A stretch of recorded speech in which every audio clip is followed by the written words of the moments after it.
Hello everyone, मैंने आपको already fertiliser का क्लासिफिकेशन पढ़ा रखा है आपकी क्लासेस में, बट यहां पर थोड़ा सा और डिटेल में देखेंगे पोटैशिक फर्टिलाइजर्स को। पोटैशिक फर्टिलाइजर के अलावा I have already discuss nitrogenous fertilisers in detail. Nitrogenous fertiliser से सबसे ज्यादा सवाल आते हैं, ध्यान रखिएगा। उसके बाद फॉस्फेटिक फर्टिलाइजर और लास्ट में पोटैशिक फर्टिलाइजर्स। तो आज की क्लास में हम कुछ एडिशनल पॉइंट्स को और सीखने की कोशिश करेंगे अंडर द टॉपिक पोटैशिक फर्टिलाइजर। शुरुआत करेंगे पोटैशिक फर्टिलाइजर के सोर्सेस से, मतलब वो कौन कौन से सोर्सेस हैं जिनसे हमें पोटैशिक फर्टिलाइजर्स प्राप्त हो सकते हैं। तो सबसे पहला जो सोर्स है वो आप सभी के सामने यहां लिखा हुआ है, it is organic potassic fertiliser source. मतलब जो सबसे पहला सोर्स होता है पोटैशिक फर्टिलाइजर का, that is organic potassic fertiliser source. इसके बाद हम आ जाते हैं दूसरे सोर्स पर, जिसे हम कहते हैं पोटैशिक मिनरल सोर्स, यानी कि कुछ ऐसे खनिज होंगे जिससे कि हमें पोटेशियम मिल सकता होगा। और इसके अलावा तीसरा और आखिरी जो स्रोत होता है पोटैशिक फर्टिलाइजर का, दैट इज प्रोसेस्ड फर्टिलाइजर। तो सबसे पहला हमने ऑर्गेनिक सोर्स सीखा, दूसरा हमने पोटैशिक मिनरल को भी देखा कि वो भी सोर्स हो सकता है, और इसके अलावा तीसरा और आखिरी क्या होता है, प्रोसेस्ड फर्टिलाइजर, जो कि मेजर एग्जामिनेशंस में अगर आप देखेंगे तो सवाल यहीं से पूछा जाता है, या तो परसेंटेज पूछे या फिर ये पूछ लेता है कि कौन सा किस क्रॉप के लिए सूटेबल है या कौन सा पोटैशिक फर्टिलाइजर किस क्रॉप के लिए अनसूटेबल है। तो आइए शुरुआत करते हैं सबसे पहले सोर्स को पढ़ना। सबसे पहला सोर्स आपने क्या देखा था, it was organic potassic fertiliser source. Organic मतलब जिसमें कार्बन और हाइड्रोजन का होना कंपलसरी है। ऐसे सारे केमिकल्स को हम ऑर्गेनिक केमिकल्स कहते हैं। आपको सिर्फ और सिर्फ इसमें नाम याद रखना है। हाँ, अगर मैं कहीं पर डेफिनेशन बताऊं कि वो पर्टिकुलर चीज क्या होती है, तो इन दैट केस आप लिख सकते हो। सबसे पहला organic fertiliser source of potassium कौन सा है, आप सभी के सामने लिखा है वुड एश। अब ये वुड एश क्या होता है, लकड़ी के कंबशन के बाद, लकड़ी को जलाने के बाद जो एश, जो राख बच जाता है, that is known as wood ash. और ये वुड एश बहुत अच्छा स्रोत माना जाता है पोटेशियम का। साथ ही साथ ये भी याद रख लीजिएगा कि ये जो वुड एश होता है, इसके नेचर को अगर आपसे पूछ लिया जाए कि ये एसिडिक है, अम्लीय है, या बेसिक है, क्षारीय है, या न्यूट्रल है, तो आप सभी के सामने बोर्ड पर ये मेंशन्ड है कि it is highly alkaline in nature. और यहीं से एक और फंडा निकल के आता है, वो ये कि अगर वुड एश जो है वो एल्कलाइन नेचर का है, तो आप कौन से सॉइल में डालोगे इसे सुधारने के लिए। अगर ये एल्कलाइन है तो ऑब्वियस सी बात है आप एसिडिक सॉइल में डालोगे इसको सुधारने के लिए, बिकॉज एसिडिक सॉइल जो होते हैं उनका पीएच बहुत कम होता है। वुड एश डालोगे तो क्योंकि एल्कलाइन नेचर का है तो ये एसिडिक सॉइल्स के पीएच को बढ़ा पाएगा। तो देखो कैसे कोरिलेट हो जाती है चीजें। अगर आपसे सवाल आ जाए कि वुड एश किस पर्टिकुलर सॉइल के सुधार में, रिक्लामेशन में यूज किया जाता है, तो आप क्या आंसर करेंगे, acidic soil. Coming to the second topic and that is tobacco का स्टेम। तंबाकू जो कि सोलारेसी फैमिली का मेंबर है, इसके स्टेम में पोटेशियम भी होता है और नाइट्रोजन भी होता है। करीबन करीबन नाइट्रोजन के परसेंटेज की अगर मैं बात करूं तो तंबाकू के स्टेम में 1 to 3% का रेंज होता है। वैसे इट इज नॉट रिक्वायर्ड, आप बस याद रखिए कि ऑर्गेनिक सोर्सेज में हमने पोटेशियम के केस में पहला पढ़ा वुड एश जो कि अल्कलाइन नेचर का होता है, दूसरा है टोबैको स्टेम। टोबैको स्टेम से हमें पोटेशियम के अलावा नाइट्रोजन भी प्राप्त हो सकता है। Coming to the third part and that is wool waste. Wool मतलब ऊन इंडस्ट्री जो होते हैं उसका जो वेस्ट मटेरियल होता है, वो भी काफी रिच सोर्स माना जाता है पोटेशियम का। और ये सब के सब ऑर्गेनिक पोटैशिक फर्टिलाइजर के सोर्सेज होते हैं। Coming to the next source, fourth वाला फ्लू डस्ट। अब ये फ्लू डस्ट क्या है, बस आप इतना जानो कि फ्लू डस्ट जो है ये एक ऑर्गेनिक पोटैशिक फर्टिलाइजर का सोर्स है। बहुत ज्यादा डिटेलिंग करने की इस टॉपिक के अंदर जरूरत नहीं है। हाँ, इतना जान लो बिकॉज मन में सवाल बिल्कुल आता है कि क्या होता है ये फ्लू डस्ट। तो flu dust is the by product of steel and cement industry.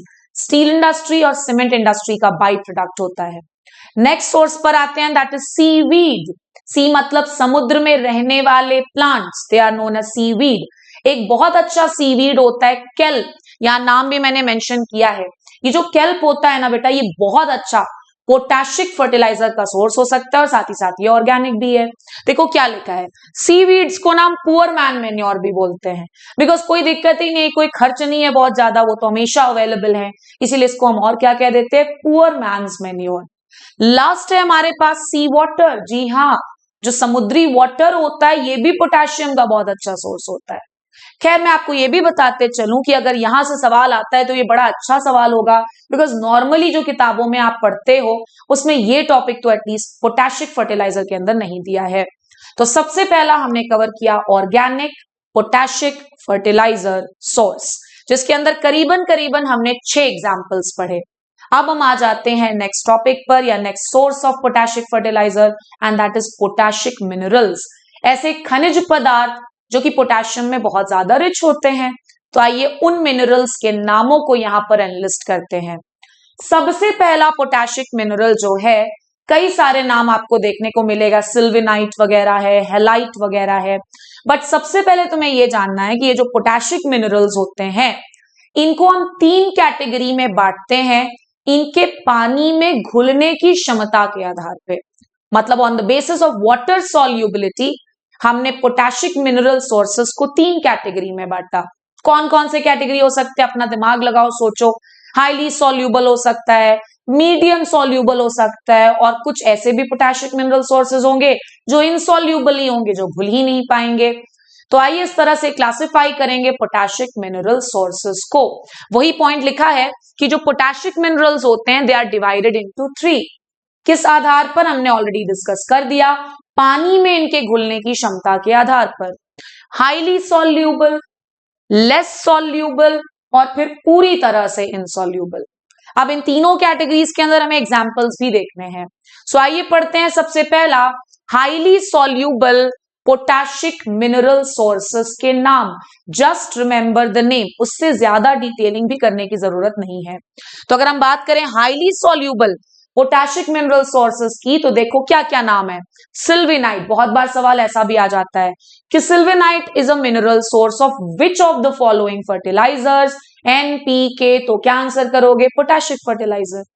सिल्विनाइट के अलावा carnallite, langbeinite and the last one is kainite, ये सब के सब हाईली वाटर सॉल्यूबल होते हैं, सब के सब वाटर सॉल्यूबल पोटैशिक मिनरल सोर्सेज हैं।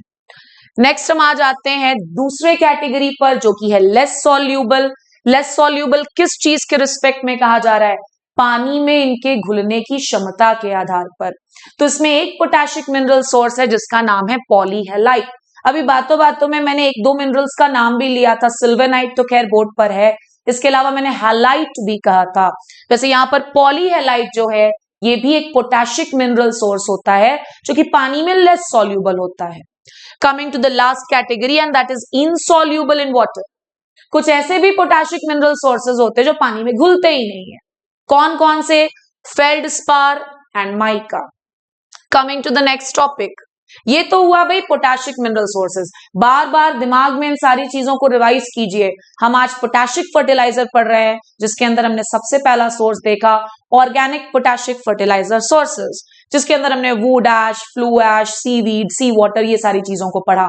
इसके अलावा वहां पर टोबैको स्टेम भी था। दूसरा हम क्या पढ़े थे, पोटैशिक मिनरल सोर्सेज, जिसको हमने 3 कैटेगरीज में बांटा, highly soluble, less soluble, insoluble. अब हमें क्या पढ़ना है कि इन मिनरल्स में से वो कौन कौन से मिनरल सोर्सेज हैं जिनको हम यूज करेंगे प्रोसेस्ड फर्टिलाइजर्स को बनाने में। तो टॉपिक क्या है, commercially used potassic mineral sources for manufacture of fertiliser. यहां पर क्योंकि कंप्लीट टॉपिक नहीं है तो आप लोग जरूर से लिख लीजिएगा। तो आइए देखते हैं कौन कौन यूज किए जाते हैं। सिल्वेनाइट यूज होता है, सिल्वेनाइट हाईली वाटर सॉल्यूबल था। कार्नलाइट, ये भी हाईली वाटर सॉल्यूबल था। काइनाइट, लैंजबेनाइट एंड पॉलीहेलाइट। तुमने तो फेल्डस्पार और माइका भी पढ़ा था, बट उनके नाम तो यहां पर मेंशन नहीं है। मतलब केवल यही ऐसे पोटैशिक मिनरल सोर्सेज हैं जिनको हम कमर्शियल लेवल पर, बड़े लेवल पर पोटैशिक फर्टिलाइजर्स के मैन्युफैक्चर में यूज करते हैं। मतलब ये जो तुम तीसरी कैटेगरी पढ़ोगे अभी पोटैशिक फर्टिलाइजर्स की, जिसका नाम हमने प्रोसेस्ड फर्टिलाइजर रखा था, वो सब कहीं ना कहीं इन्हीं मिनरल सोर्सेज से बनेंगे।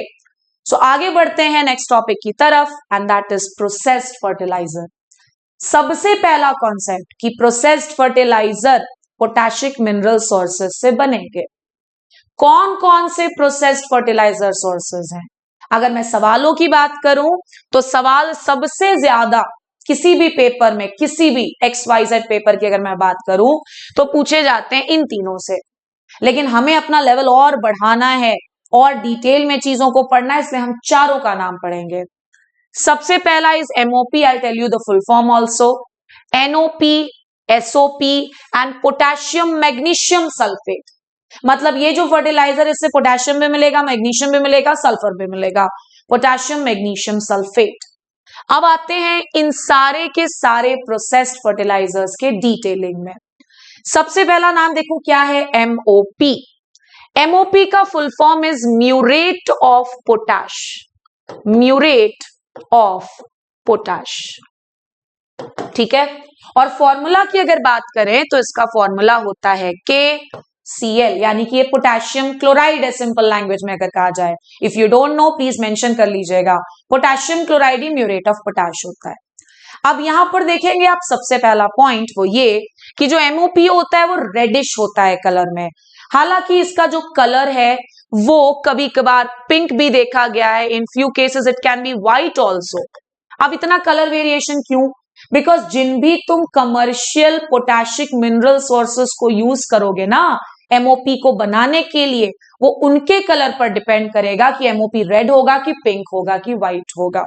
कॉमनली आपने शायद रेडिश, ऑरेंजिश या पिंकिश कलर को ही देखा होगा।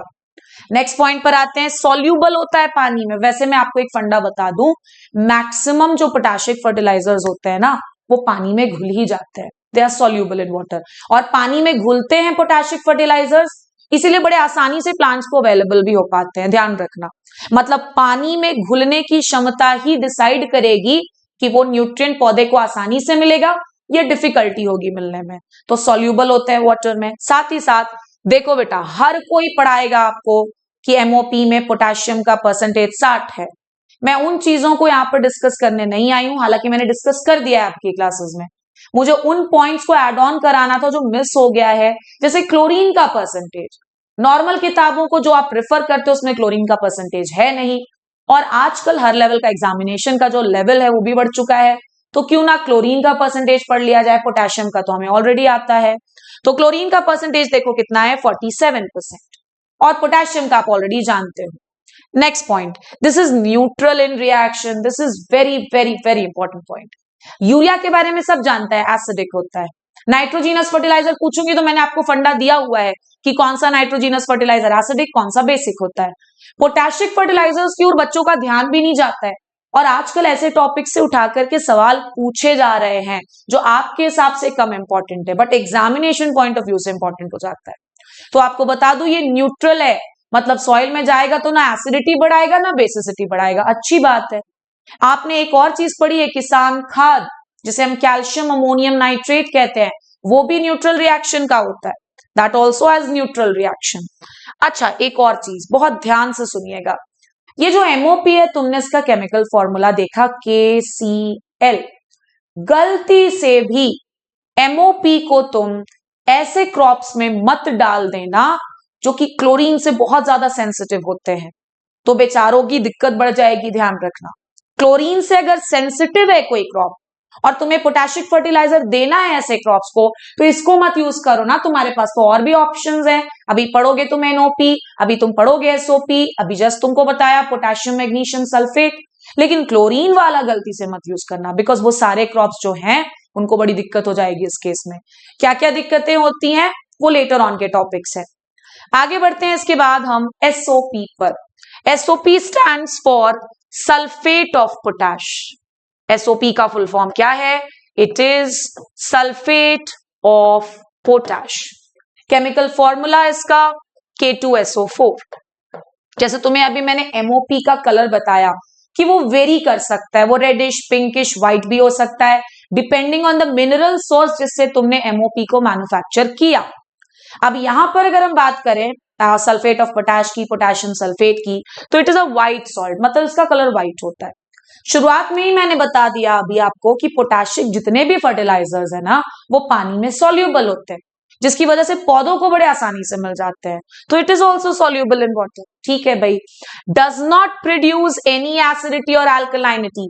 इतना लंबा चौड़ा लिखने से बेहतर है शांति से लिख लो, ये न्यूट्रल होता है, मतलब एमओपी भी न्यूट्रल है, ये जो एसओपी है this is also neutral, can जिसे आप किसान खाद कहते हो वो भी न्यूट्रल है। और ऐसे सवाल आते हैं इनमें से कौन सा न्यूट्रल फर्टिलाइजर है। अब हमारी बात ध्यान से सुनिएगा सभी बच्चे, वो ये कि बहुत बार मैंने इस चीज को शायद पढ़ा दिया है आपके बैच में, कभी कभार क्या होता है कि पेपर में मैन्युफैक्चरिंग मेथड का नाम बोल देता है और पूछता है बताओ वो कौन से फर्टिलाइजर का मैन्युफैक्चरिंग प्रोसेस है। तो ये देखेंगे आप मैन्युफैक्चरिंग मेथड्स लिखा है इधर, लैंजबेनाइट पूछा जाए कि किस पर्टिकुलर पोटैशिक फर्टिलाइजर का मैन्युफैक्चरिंग मेथड है तो एसओपी का, ट्रोना प्रोसेस एसओपी का, गॉलसेराइट एसओपी का। तो ये हो गया मैन्युफैक्चरिंग प्रोसेसेस के नाम। आप जिस एग्जामिनेशन की तैयारी कर रहे हो उस एग्जामिनेशन में रिएक्शन बेस्ड सवाल नहीं आते। हाँ, अगर आप जेआरएफ फिजिकल साइंस से तैयारी कर रहे होते तो मैं रिएक्शंस को भी डिस्कस करती। अब हमारी बात ध्यान से सुनना, मैंने क्या कहा था अभी आपको एमओपी के केस में कि गलती से भी एमओपी को ऐसे क्रॉप्स में नहीं डालना है जो क्लोरीन के प्रति सेंसिटिव हैं, नहीं तो बेचारों को भारी दिक्कत हो जाएगी। तो अगर आप डालना ही चाह रहे हो पोटैशिक फर्टिलाइजर किसी ऐसे क्रॉप में जो क्लोरीन के प्रति सेंसिटिव है तो यूज करो ना एसओपी को, इससे कोई झंझट नहीं होगा। एसओपी के बाद हमारे पास है NOP which is nitrate of potash. मुझे जरूरी नहीं लगा, हालांकि मैंने पढ़ा दिया है आपको इसमें पोटेशियम का परसेंटेज भी हमने बता दिया है 44%, नाइट्रोजन का भी परसेंटेज बता दिया है, तो इसका formula is KNO3 potassium nitrate.